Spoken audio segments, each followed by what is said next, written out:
De repente, veio do céu um som, como de um poderoso vendaval, e encheu a casa onde estavam sentados.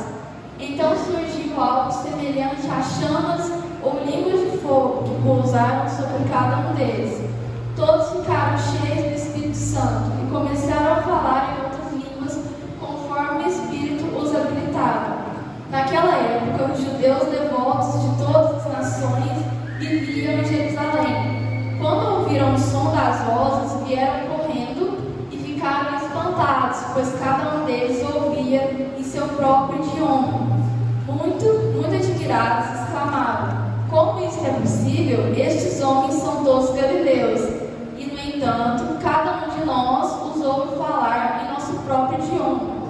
Estão aqui partos, medos, elamitas, habitantes da Mesopotâmia, da Judeia, da Capadócia, do Ponto, da província da Ásia, da Frígia, da Panfilha, do Egito e de regiões da Líbia próximas a Cirene, e visitantes de Roma, tanto judeus como convertidos ao judaísmo, cretenses e árabes, e todos nós ouvimos dessas pessoas falarem em nossa própria língua sobre as coisas maravilhosas que Deus fez. Admirados e perplexos, perguntavam uns aos outros: que significa isto? Outros, porém, zombavam e diziam: eles estão bêbados. Então Pedro deu um passo à frente com os 11 apóstolos e dirigiu-se em alta voz à multidão: ouçam com atenção todos vocês, povo da Judeia e habitantes de Jerusalém, escutem o que lhes digo. Essas pessoas não estão bêbadas, como alguns de vocês pensam, pois são apenas 9 horas da manhã. Pelo contrário, o que vocês estão vendo foi predito há tempos pelo profeta Joel. E Joel disse assim a profecia dele: nos últimos dias, disse Deus, derramarei o meu espírito sobre todo tipo de pessoa. Seus filhos e suas filhas profetizarão, os jovens terão visões e os velhos terão sonhos. Naqueles dias derramarei o meu espírito até mesmo sobre servos e servas, e eles profetizarão. Amém? Então feche sua Bíblia, deixe sua Bíblia aberta no banco, porque é muito importante a gente sempre deixar o texto à nossa frente para a gente ver que tudo que o pregador está falando está de acordo com a palavra. Amém? Então, antes da gente falar um pouco mais sobre o batismo do Espírito Santo, a gente primeiro nós vamos relembrar o que aconteceu para que viesse esse evento. Primeiro, nós sabemos que Jesus morreu e ao terceiro dia ressuscitou. Por isso, irmãos, pode sim colocar sentado. Desculpa. Então, Jesus primeiro ele morreu e ressuscitou no terceiro dia. E quando ele ressuscitou, ele ficou mais 40 dias na terra, passando mais ensinamento para os discípulos. E depois ele subiu aos céus, mas antes dele subir aos céus, ele fez uma promessa.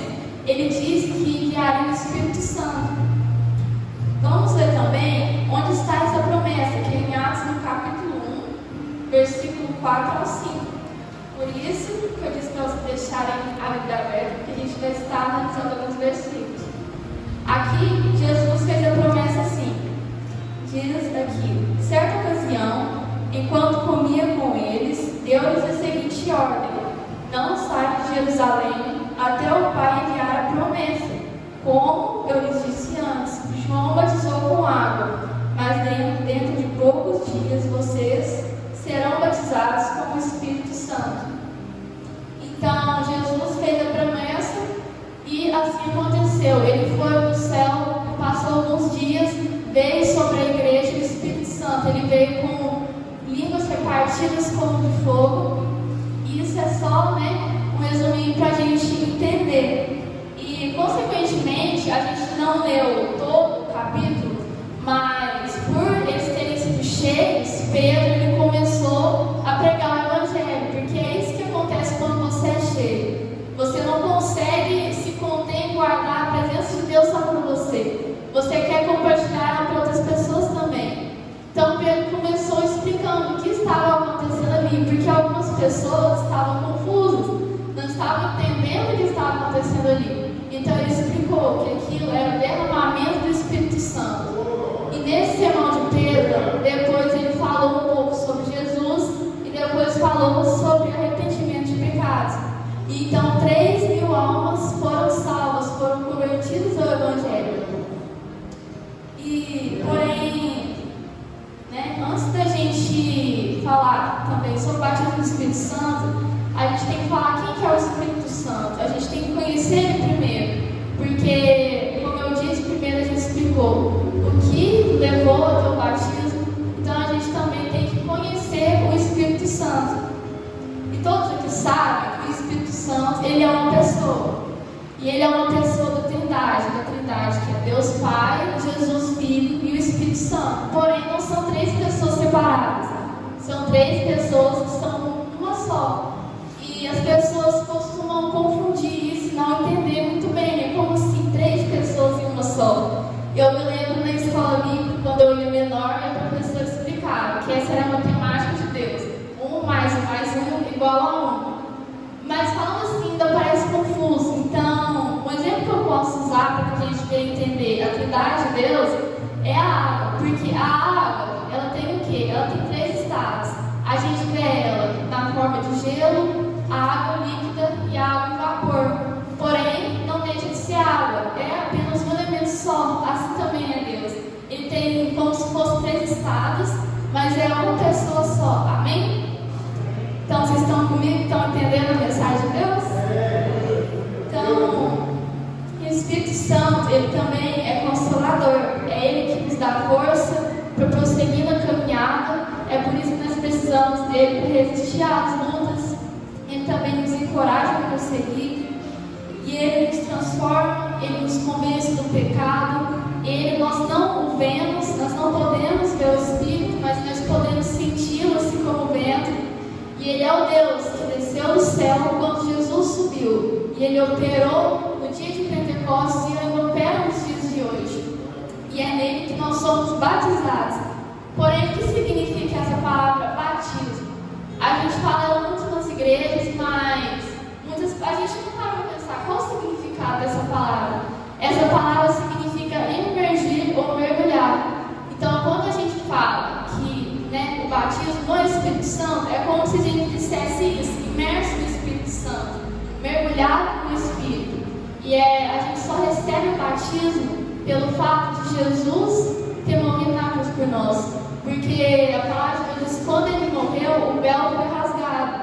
Mas o véu não era apenas uma cortina do templo, ele também representa a separação que a gente tinha entre nós e Deus.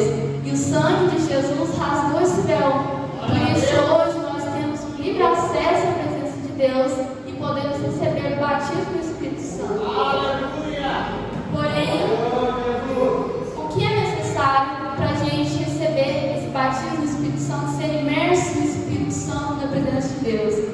Primeiro é que você precisa ter fé, porque sem fé ninguém pode agradar a Deus. E como você vai conseguir querer algo sem acreditar nisso? Então acredite no batismo do Espírito Santo. E se você acha que não tem fé, comece a ouvir e ler a palavra de Deus. Porque a fé vem pelo ouvir e ouvir da palavra de Deus. O segundo ponto que é necessário para a gente receber esse batismo do Espírito Santo é o arrependimento de pecados. Porque não tem por que você querer ser cheio de Deus se você não quer mudar. Se você quer ser cheio, é porque você quer uma nova vida. Então, Deus só vai entrar dentro do seu coração se você se arrepender, se você mudar de vida, se você aceitar Jesus como o único e suficiente Salvador. E por que único e suficiente Salvador? Porque Deus ele não divide a sua glória com ninguém. Então, não existe santo, não tem nada de bela. Você tem que aceitar apenas Jesus como o único e suficiente Salvador, porque nada além dele pode salvar. Nada além do sangue de Jesus pode salvar da condenação eterna. Por isso você tem que aceitá-lo verdadeiramente dentro do seu coração. E um outro ponto também é que nós precisamos mudar e andar em obediência. Porque o Espírito Santo não vai ficar dentro de uma pessoa que só anda em iniquidade, que quer continuar da mesma forma. Então você tem que aceitar o Evangelho por completo, e não apenas uma parte.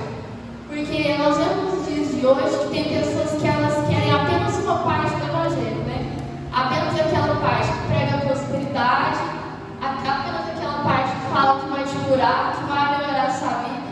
Mas quando vai falar do seu pecado, aí as pessoas não querem mais. Então, a gente não pode aceitar e nem pregar apenas uma parte do Evangelho. A gente tem que pregar a palavra de Deus do início ao fim. Porque acontece muito, os irmãos, todo mundo já deve ter ouvido, né? Aí alguém vai lá falar de pecado, aí alguém fala, mas não julguei. A palavra de Deus diz, não julgueis para não ser julgados. Porém, não é nesse contexto. A palavra de Deus diz, Paulo disse a Timóteo na segunda carta, que ele deveria corrigir, repreender e exortar, com paciência e ensino. Então, repreender o pecado, falar sobre o pecado, a gente tem que falar. Porém, quando a Bíblia fala de julgar, é você só ficar apontando o dedo para o irmão. Que nem tem muitas igrejas que acontece isso. A pessoa sai da igreja, lá na porta, ela já está lá falando da vida do irmão. Isso que é o não julgueis. Porém, você julgar o pecado ensinando o caminho correto, não é errado. Muito pelo contrário, é um mandamento de Deus. E quais são as consequências do batismo do Espírito Santo?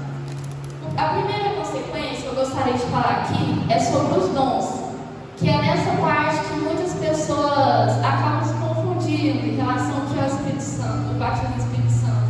Tem pessoas que acham que o batismo é você falar em línguas, mas não é isso. O que acontece? É porque quando a gente é batizado, nós recebemos os dons, e cada um recebe um dom. Um vai receber a palavra de sabedoria, o outro vai receber a palavra de conhecimento, o outro mas nem todo mundo vai receber o dom de línguas. Então, as pessoas costumam confundir isso, porque, né, tem pessoas que é batizado e começam a falar língua, mas é porque ela recebeu o dom. Mas não é todo mundo que recebe esse dom.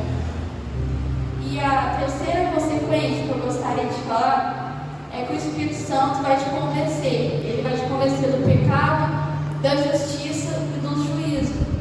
Então, quando você passa a ter uma nova vida, ser um cristão, você não vai ser perfeito, é claro, você vai errar, porém você não vai querer continuar no pecado. Quando você pecar, o Espírito Santo está dentro de você, ele vai te incomodar, ele vai falar, você errou, e você vai se sentir mal naquele momento, porque é normal se sentir tristeza, mas isso é um bom sinal, significa que você tem a presença de Deus, porque se você peca, está vivendo no pecado e não se sente mal, pode ser que Deus não esteja dentro de você.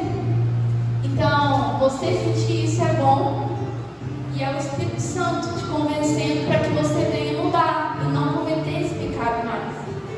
A quarta consequência, que é o que a gente leu aqui nesse texto de Atos 2, é pregar o Evangelho. O que aconteceu com Pedro? Ele foi cheio e ele começou a pregar o Evangelho. Porque quem é cheio, Deus não quer só te encher até aqui e pronto. Deus quer que você transborde da presença dele, para que você venha fazê-lo conhecido. Então, talvez se você vem no culto, você chora, se emociona, mas chega lá fora, você está com a mesma vida e não quer, e não fala de Jesus nem mesmo com o seu testemunho, talvez você não esteja sendo cheio da presença de Deus, nós temos apenas uma emoção. Porque a emoção não vai te mudar, mas Jesus, ele pode te mudar. Então, você se transbordar da presença de Deus, não nem sempre vai ser você chorar, mas é você mudar e querer passar o Evangelho de Deus à frente.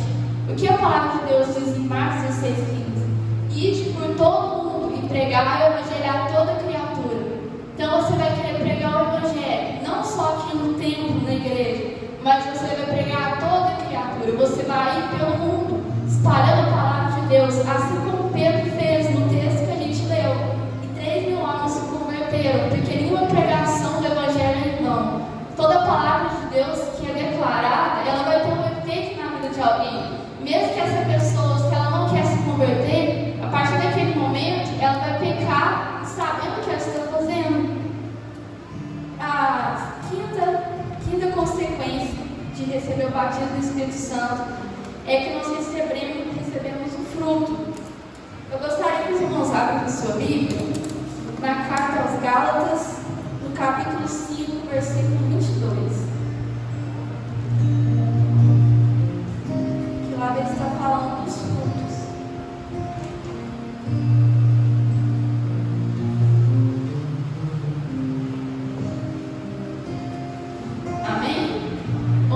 misericórdia. Podemos ver então? Diz assim: mas o Espírito produz este fruto: amor, alegria, paz, paciência, amabilidade, bondade e fidelidade. Então é isso que ele vai produzir em você quando ele entrar no seu coração. E esse é o fruto. Existe uma diferença de fruto e de obra, porque tem pessoas que têm muita obra, mas não tem fruto. O que é a obra? A obra é o que a gente faz aqui, o que as pessoas fazem, o que nós temos aqui. As pessoas do mundo também sabem fazer, se a gente for ver. Elas sabem pegar o microfone, fazer palestra, elas sabem tocar, sabem cantar. No show elas também levantam suas mãos. Então, uma coisa é você ter obra, outra coisa é você ter o fruto. O que depende da sua intenção, do seu coração, quando você faz as coisas aqui no templo, na igreja. Porque se você faz com amor, Deus se agrada. Mas se você não faz, o que você tem é apenas uma obra. Então, existe essa diferença de fruto e de obra. Assim como no ministério de Jesus. A gente sabe que ele escolheu 12 discípulos e um era Judas. Judas, ele era um discípulo, ele andava com Jesus. Porém, ele tinha obras, mas não tinha fruto. Porque o fruto, ele é o caráter. E Judas, ele não teve caráter porque ele traiu Jesus.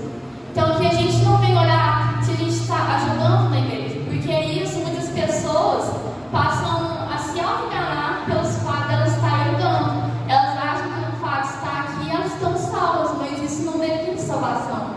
A gente fica aqui, talvez todos os cultos, sentar no banco, ajudar, não vai definir se a gente tem a presença de Deus.